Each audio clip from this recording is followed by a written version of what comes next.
I now give the floor to the distinguished representative of Bhutan to introduce an address by the head of government.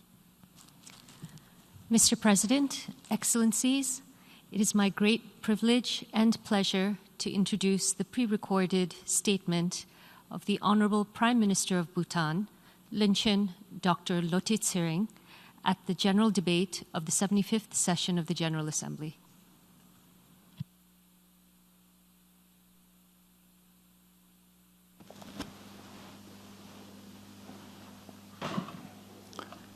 Mr. President, Mr. Secretary General, Excellencies, distinguished delegates, I would like to present warm greetings of His Majesty the King, Her Majesty the Queen, and the people of Bhutan from the land of gross national happiness.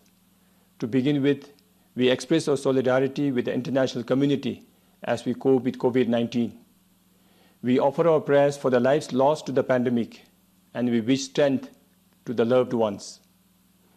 Mr. President, I would like to congratulate you on your election as the President of the 75th session of the General Assembly. I assure you my delegation's full support in the discharge of your important responsibilities. I also commend your predecessors' exemplary leadership in steering the 74th session of the General Assembly. Like never before, at least in our lifetime, we are witnessing a pandemic that has heavy bearing on our lives and livelihood. But it is comforting that the UNGA is happening around this time. It provides us a platform to share and learn from each other in these extraordinary times. And I know all the nations represented here are always ready to lend their ears on the matters of global concern. We are tackling COVID-19 as a single global community. We came this far sharing our knowledge, information, experiences, and evidences on this disease. I thank you all for the support. Bhutan has learned a lot in this exercise. And today, I seek your attention as I share the COVID-19 story of a small Himalayan kingdom. This story revolves around a compassionate, wise, and astute 21st century king, a king we view with divine reverence and yet is so learned about every modern detail. His Majesty the King has always been the symbol that held Bhutan together in its purpose and pursuit. It was always his royal priority to protect the people of Bhutan at all times. And in this pandemic, as the king spearheads the battle to guard the country from the virus, making sure all Bhutanese, home and abroad, are safe and their spirits uplifted. And then we have Her Majesty the Queen so passionately complimenting all His Majesty's effort. Under direct supervision of our king, we have meticulous surveillance system in place, which includes close monitoring of our international entry points and timely institution of 21 days quarantine, which is mandatory for everyone entering the country and fully sponsored by the government. And reliable and pre-testing facilities are also set up across the country. We have a professional health minister leading the team to execute every details of the royal guidance. All these are being ensured without any compromise on our routine health services like vaccination, mother and child health packages, NCD programs. And as I share this with much sense of achievement on this forum, I cannot help but thank all our frontline workers. Reciprocating the royal initiatives, all Bhutanese have gladly embraced the new practices of wearing face masks, maintaining physical distance, hand washing, and avoiding unnecessary crowding to complement the efforts of the government. I am very grateful to all the Bhutanese people for their support. It is through this act of unity that we managed to keep the number of cases low. As of today, we recorded 261 positive cases, of which 192 have already recovered. Mortality from COVID-19 remains zero in Bhutan. On all occasions, His Majesty expresses appreciation to the people for their hard work and solidarity, and in turn, people have their hearts filled with gratitude and devotion for our King. This unconditional unity under His Majesty's leadership is the most distinct winning factor in our fight against COVID-19. For anything to thrive, we need a fertile ground. For Bhutan to display innate qualities of harmony, we have the ambience of gross national happiness. It builds around the intrinsic values of interdependence, humanity, and compassion. As a key component of gross national happiness, our visionary monarchs emphasized on protection and preservation of our environment. We have the constitutional mandate to ensure 60% forest coverage at all times and to maintain intergenerational equity of our natural resources. So today, when the world is dealing with issues of climate change, we are grateful for the wise decisions that kept Bhutan carbon negative. Similarly, our constitutional mandates free healthcare and education for all Bhutanese.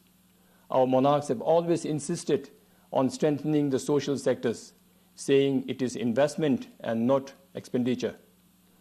Despite being a resource-constrained country, access to these social sectors is not an issue for the Bhutanese people, which is why our existing public healthcare system needed only minimum adjustments to cope with the pandemic. I personally feel this pandemic brought out the very essence of gross national happiness, which seeks well-being of the people, not just for oneself, but everyone around us. This disease, being highly contagious, requires us to act responsibly so that our actions do not compromise the safety of those who are more vulnerable. Understanding the pathophysiology of COVID-19 as a medical person, I'm convinced that until we have effective vaccine, the combination of professionally designed and well-implemented physical distancing, which in extreme sense is called lockdown, and easily accessible and reliable testing is the best approach. Our lockdown template elaborates 3 phases that adds to 3 weeks, followed by a 10-day of gradual unlocking phase. Bhutan experienced our first lockdown last month. To break the chain of transmission, Bhutanese people cooperated, staying home all through, allowing the frontline workers to do their job day in and day out. Even before COVID-19 was declared a pandemic, His Majesty expressed concerns that Bhutan will not be spared by this outbreak. He reminded us that if we are not strategic, the health crisis could easily lead to economic problems and subsequently to social crisis, which is why all interventions to look after the livelihood of the people are designed within the magnanimity of our King. The conventional fiscal and monetary measures attend to the affected entities and individuals. Special teams are formed to look after both formal and informal sectors. However, His Majesty's biggest concern is for those who fall into the cracks within the system, which always happens, particularly in times of crisis. Thus, the King's Relief Fund ensures no one is left behind.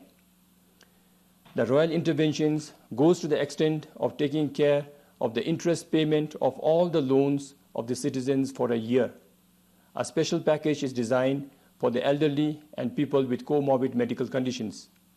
Besides other social supports, essentials are delivered at their doorsteps. This unique feature is designed particularly to protect the most vulnerable group. His Majesty has always commanded that we should not lose a single person to this disease. Hopefully, with all the interventions, we will be able to live up to our King's expectation. We all know that UN has come a long way and achieved major milestones. When the UN celebrated the 25th anniversary, it was on the theme of peace, justice, and progress. Despite challenges, we have seen so much improvement in these areas. 25 years later, on its 50th anniversary, it committed to the theme of poverty eradication. Had it not been for this pandemic, we were well on track. And the theme for this 75th anniversary on multilateralism could not be more relevant. Like climate change, COVID-19 also knows no borders and similarly affects the developing countries disproportionately. We do not know what is coming next. We also do not know when SARS-CoV-2 will hit us. In that sense, are we not interconnected? Is there a second option to multilateralism? These are the questions we must ask ourselves frequently. Peaceful coexistence among ourselves and with the nature around us is the best vaccine for humanity to thrive on this planet. In this small and intricate world, while fighting a highly infectious disease, it will be a big blunder if you do not help the developing world to have access to all the critical resources, including vaccines, when it actually becomes available. I emphasize on the global message of no one being safe until all of us are safe. This is so true that for a highly contagious disease, you can never be safe until everyone else is safe. Let me touch a bit on the SDGs, the universal goals for our sustainable future. For us, the SDGs resonate well with our developmental plans based on the principles of gross national happiness. For the same reason, Bhutan was on track to become an early achiever of the SDGs, as shown by the voluntary review in 2018. But these were the goals set before the pandemic. Our Planning Commission is closely studying the impact of COVID-19 on our developmental plans. Even otherwise, trends around the world and back home offer evidence enough that we will now be falling short of the targets. All the 17 SDGs are interconnected, and not a single sector will be spared by the consequences of this pandemic. Most obvious ones are the goals on health, education, and on our economy. If individuals or agencies or even governments are realigning with the realities of COVID-19, shouldn't we revisit the SDGs too? I feel it is time to field a special team to work on a new framework of SDGs, which should encapsulate all elements that will help us walk the path of new normal with more prudence. Just as we see the need to review the whole SDG format, this pandemic has also derailed us of the LDC graduation track. Our current plan was designed to help Bhutan graduate from the LDC category in 2023. Now everything is changed, as our focus has shifted to saving lives and livelihood from the challenges posed by this pandemic. We know millions are pushed back into poverty, more have lost their jobs. We would have gone back by decades. Bringing our developmental achievements back on track will not be easy. And for some developing countries, it will be almost irreversible. Therefore, I would like to request the UN to reset this developmental path and help us regain our grip on smooth transition from the LDC category. Mr. President, at a time when the relevance of multilateralism is often questioned, Bhutan's faith in the organization remains unwavering and firm. The challenges we face as a global community are numerous and multifaceted for individual states to tackle on its own. From our perspective, there is no alternative but to work together.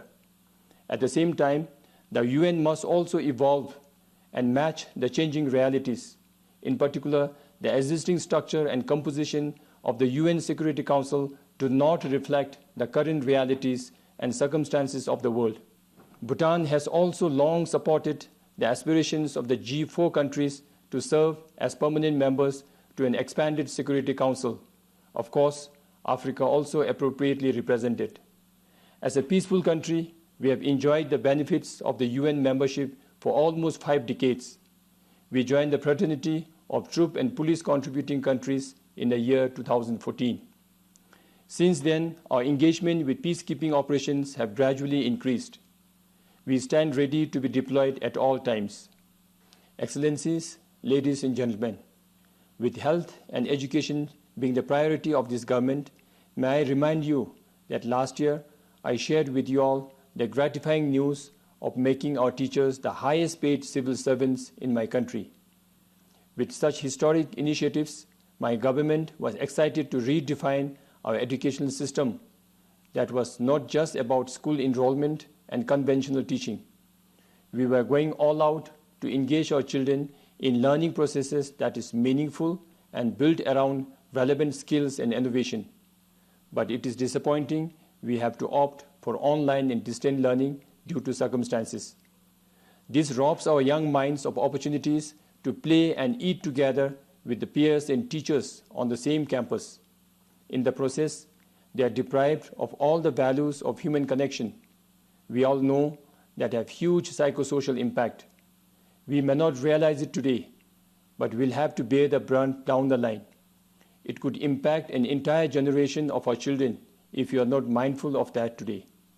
The COVID-19 has revealed a stark fact that our investment in these social sectors are far and lacking.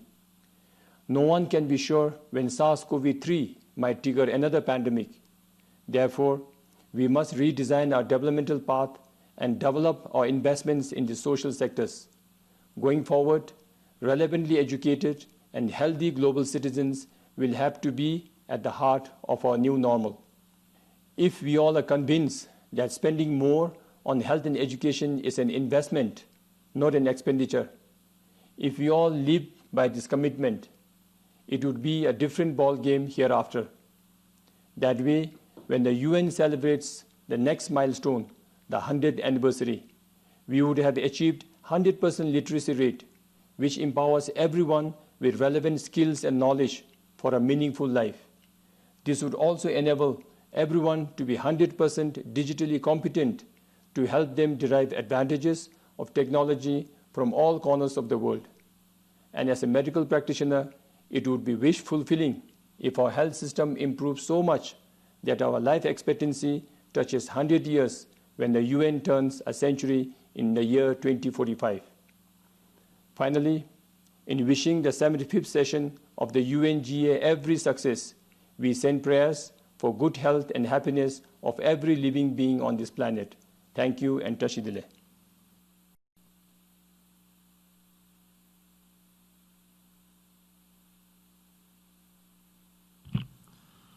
Au nom de l'Assemblée Générale, On behalf of the General Assembly, I wish to thank the Prime Minister of Bhutan for the